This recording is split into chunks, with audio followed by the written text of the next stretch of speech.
ইমানের পথে অবিচল থেকে আমার মরণ যেন হয়। কোরআনের পথে অবিচল থেকে আমার মরণ যেন হয়। আল্লাহুম্মা সাইয়্যিদিনা মাওলানা মুহাম্মাদ ওয়া আলা আলি সাইয়্যিদিনা। আল্লাহ তুমি দয়া করো, নসিব করো মদিনা।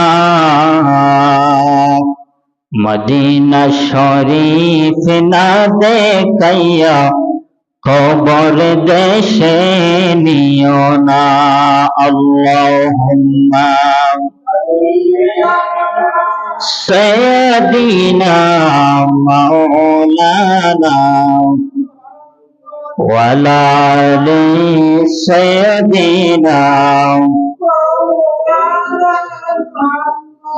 আলহামদুলিল্লাহ, মহান আল্লাহ পাক রব্বুল আলামিনের দরবারে শুকরিয়া আদায় করি যে মহান মুনিব অত্যন্ত মেহেরবানি করে আমাদের শরীরকে সুস্থ রেখে আল্লাহ যে পবিত্র জুমার নামাজ আদায় করার তৌফিক দান করেছেন, সেই মহান মালিকের দরবারে প্রত্যেকে প্রাণ খুলে দিল খুলে উচ্চ আওয়াজে কালিমাতুশ শুকর উচ্চারণ করি আলহামদুলিল্লাহ। সাথে সাথে সরকারে দো আলম তাজেদারে মদিনা জনাব মুহাম্মদ রাসূলুল্লাহ প্রত্যেকে বলি সাল্লাল্লাহু আলাইহি ওয়াসাল্লামের উপর অসংখ্য অসংখ্য দুরূদ আর সালাম প্রেরণ করছি। আমি আপনাদের সামনে কোরআনে কারিমের 114টি সূরা থেকে সূরা বানী ইসরাইলের 23 এবং 24 নম্বর আয়াত আপনাদের সামনে তেলাওয়াত করেছি। রাসূলুল্লাহ সাল্লাল্লাহু আলাইহি ওয়াসাল্লামের অসংখ্য অগণিত হাদিস থেকে ছোট্ট একটা হাদিসে কারিমা তেলাওয়াত করেছি। আল্লাহ যদি তৌফিক দিয়ে আপনাদের মেহেরবানিতে আপনাদের দোয়ায় এই আয়াত এবং হাদিস নিয়ে কিছু আলোচনা করব। আল্লাহ যেন আমি